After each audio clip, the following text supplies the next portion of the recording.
And I'm back after my rendition of the lullaby in A Midsummer Night's Dream. A few technical difficulties. I'll have to put this, the end of this lecture in a second video, so we'll call this part 2. But yes, at the end of this lullaby, we've noticed something quite disturbing about this lullaby, and that is that these woods are filled with these creatures that can sting and bite and pinch, because evidently Titania can be harmed. There are beetles black, long-legged spiders, worms and snails, thorny hedgehogs, spotted snakes. And this is what these woods are filled with. And then we recall, just prior to this is also a wood filled with, remember Oberon's words. These woods are filled with lions, bears, wolves, bulls, meddling monkeys, busy apes. These woods are dangerous. Lots of predatory beasts, lots of predatory animals loose in these woods. And this brings us to another topic that you might wish to explore in the play, and that is the problems of nature as this play presents them.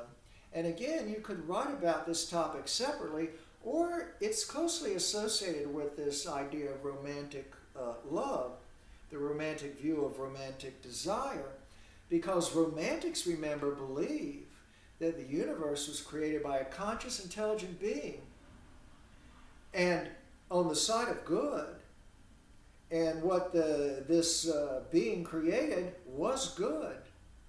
The natural world, romantics, they worship the natural world too. They often refer to the natural world as Mother Nature. Again, they anthropomorphize nature, calling it Mother Nature, to suggest that nature is protective and loving and concerned about all her little babies in the woods. And that's not what we find in A Midsummer Night's Dream. We don't find a romantic vision of the natural world here. Instead, we find the vision that evolution produced. Remember, evolution is an unconscious, unintelligent force, a mechanical process. That's all it is. 0 IQ points. 0. And what is evolution exactly?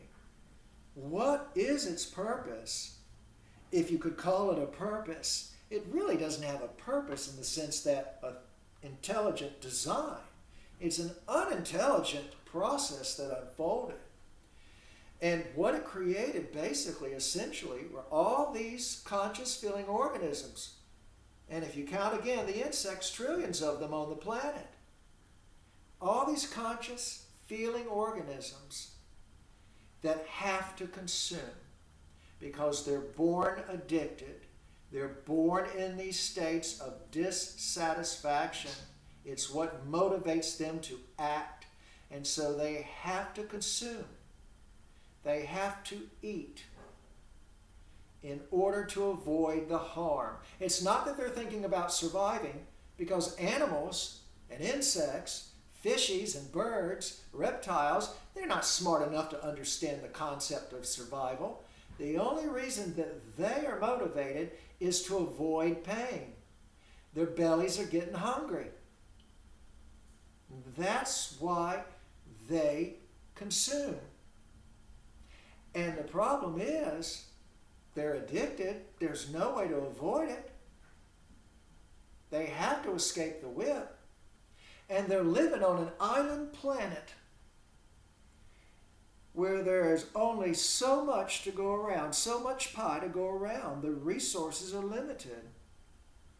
And many of these beings evolved to eat other beings and to eat them alive. These predatory animals, these things with claws and fangs, these things with pincers and poison, and stingers. They are consuming each other. That's what they're doing. And across every species, 90% of the children of the species are being brutally killed. Mostly by predators, but also, let's not forget, natural diseases, natural disasters. And that's what they confront. Parasites, that's what they're confronting as well. And accidents, of course, floods, fires. And then finally, if they manage to live long enough, they have to age. And by that time, the moment they begin to age, or the moment that they get injured, they are vulnerable. They're easy pickings for the predators around them. It really isn't the circle of life that you see in The Lion King. Most lion cubs are brutally killed before they reach maturity, before they reach Simba's age and can reproduce. That's just a fact. 90% horribly, horribly killed. So the animals are stuck. They're trapped. The insects along with them, the fishes, the reptiles, the birds, they're all stuck. They're born into existence and they have this need to feed. They're in these states of dissatisfaction and they evolve to be dissatisfied, to always need to feed. And they have to consume. They're addicted because otherwise they will feel pain. And they have to consume one another. Because again, we're living on an island planet. And ultimately, what is the purpose, if we can call it a purpose? Ultimately, it's simply to reproduce the next generation. About 10% out of every 10 lion cubs, 1 or 2 will survive. The rest, again, eaten by predators, destroyed by parasites, dying in forest fires, drowning in floods, aging, becoming injured, then becoming vulnerable. There's no ambulance to come rescue them. There's no hospital to take an injured animal to. And there's certainly no retirement plan. So these animals are in a very precarious situation and they can't escape. They're not intelligent enough. They don't know what to do because they don't know the situation they're in. And it's all in the name of simply reproducing. And again, they engage in sex only because they're driven to from sexual frustration. They're not thinking, oh, I need to procreate. I need to bring another generation into the world. Animals don't understand the concept of procreation. The only thing that motivates them is the sexual drive, the relief of the sexual tension and frustration. And they're not aware of the consequences. That when they have sex, that they will have babies. They can't make the connection between sex and babies. We humans can, but they can't. They just don't have enough neurons, and that's a fact. So they are trapped, they are stuck, basically, as I said, in this meat grinder, in this bloodbath. And evolution, as I said earlier, is not pretty. The facts aren't pretty. Most people don't want to look at it. They want to think of nature as Mother Nature, particularly the romantics. They want to see, purpose and design and beauty in the natural world. And don't misunderstand me, of course. There is beauty in nature. There are lovely sunsets and lovely sunrises. Yeah, but you can only look at lovely sunsets and lovely sunrises so much. But in the value equation, how many lovely sunsets, whether you put 1 billion lovely sunsets here, just one little lion cub, one little Simba here, being eaten alive by a pack of hyenas, having its limbs ripped off and its guts ripped out while it's still conscious and feeling. I mean, to prevent that, I'd throw all of those beautiful sunsets and sunrises I'd throw them all into the garbage can just to prevent that one lion cub from being brutally, horrifically killed. That's the world we have here in A Midsummer Night's Dream. It's not the world the lovers see, and most critics who read this, most audience members who read this, most Shakespearean scholars even who analyze this, they don't see. Even though Shakespeare is at pains throughout Acts 2 and 3 particularly, to bring up not only these predatory animals, but to reduce his young lovers into predatory beasts as well, as we'll see in Act 3. This is a horrific world that these animals are caught in, and it's all in the name of simply the next generation being born into the same kind of horrific game, where Freddy Krueger and Michael Myers and Jason Voorhees, they're no match for this monster called evolution. And here we see it in this lullaby. Something on the surface, a sweet, lovely lullaby. And underneath, the words in the lullaby themselves reveal this really dark, sinister, evil side of nature that most people choose to ignore. Nature's very good at gobbling up what it kills. Cleans it away fast. Even the bones will disappear. Most people, when they think of evolution, they metaphor it as a tree branching out. Well, that tree is dripping blood. When you think not only of all of the animals and organisms on the planet today, every second being brutally, viciously killed, but you think of the unimaginable numbers in the past. I mean, evolution's been happening on this planet hundreds of millions of years. And then when you imagine all of those feeling beings that don't know what it is they're caught in, all the ones in the future generations to come, that circle of life going round and round, that circle of destruction, disaster, mayhem, and chaos continuing on and on, well, it becomes inconceivable altogether. But that is not the romantic view of nature. That's the realistic view of nature. And so very few people are ever alerted to it, and many people read this play and they never see any of this, even though we've already seen it several places in the play, and we see it yet again when Oberon appears at the bottom of page 1355. Let's turn to that. So the fairies sing their lullaby, and Titania falls asleep. One fairy is left aloof at a distance to stand sentinel, and all the other fairies exit.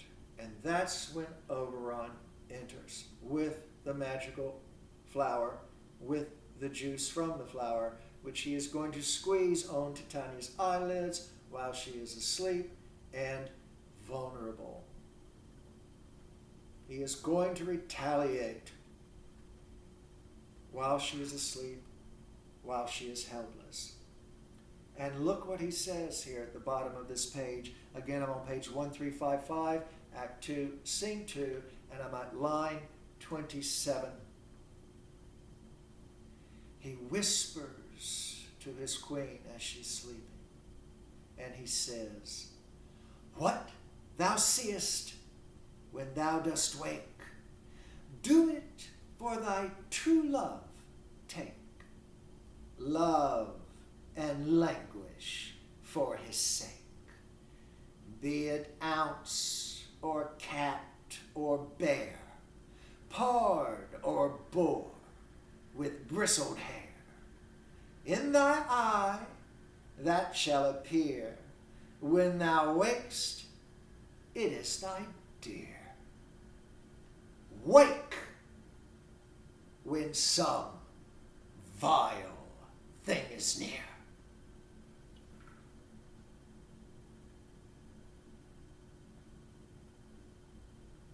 He wants her to wake when some vile thing is near. And notice again this mention of true love. And we'll discuss that next time. I'll leave you with that question too. What does this magical flower juice represent? Does it represent the mystery of falling in love? The miracle of discovering one's soulmate? Of finding one's true love? Is that what it represents? The mystery and the magic behind that? Is that what the flower juice is representing? Or can we reduce it to something else? Notice yet again, too, in this passage, ounce. Notice these animals, the list of these animals here. And we know the ounce is the lynx, a dangerous animal, a cat or a bear, a pard, a leopard. And in addition, we have the boar with bristled hair. These predatory beasts that he longs, you can just see him. Oh, he's hungering for one of these beasts to approach, to be near his queen when she awakens. And we're reminded of their claws and their teeth, and we know that she can be harmed too. We've just heard the fairy song, the lullaby, the charm, that no harm, no danger come. The fairies want no harm or danger to come to their queen. So she certainly can be harmed here. And this all goes back to Oberon's ego. It goes back to his not getting the sex he wants from his queen. It's upset his ego. She's turned her attentions away. That's nagging at his ego. And of course, remember how he's been brought up in that patriarchal fairy world, where fairy males, they are the boss applesauce. They rule. And he wants her to wake when some vile thing is near. Now the irony here is, of course, that there is something quite vile already beside her at this moment. And I would argue that Oberon is the vilest of any predators here, because Oberon has intelligence. He has a brain that can do this higher kind of thinking, that can understand that 1 + 1 = 2, that a brain in pain is a brain in pain, and that suffering is of most value. Throw all those sunsets, those lovely sunsets, into the garbage. They don't matter when it comes to just one feeling thing suffering. Imagine that feeling thing to be someone you care about. Throw all those sunsets and sunrises in the garbage to spare your loved one that cancer. And if that won't do it, imagine yourself. Then you'll be ready to throw that billions of dollars away. Hell, you'll spend that $1 billion to cure that cancer you've got if you have to. Pain is the thing of most value in the world. And here we have the vilest thing that could creep and crawl, that could slither into her garden, her private bower, because he ought to know better. He ought to know better. He's acting irrationally because of his psychology, and it's leading him to act out unethically, to cause harm, to set his wife up, the person he's supposed to love more than anybody in the world. And there's an irony when it comes to true love. The person you care about, that you profess, your sweetie pie or honey bunny, that you love more than anybody in the whole wide world forever, ever after, that's the person you're willing to just cut dead, to harm, to seek revenge on. That person upsets you enough what will you stoop to?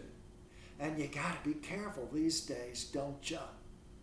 Really careful what you might do to Honey Bunny or Sweetie Pie, or you just might wake up in the morning and find that somebody has sliced your penis clean off. Be gone before somebody drops a house on you.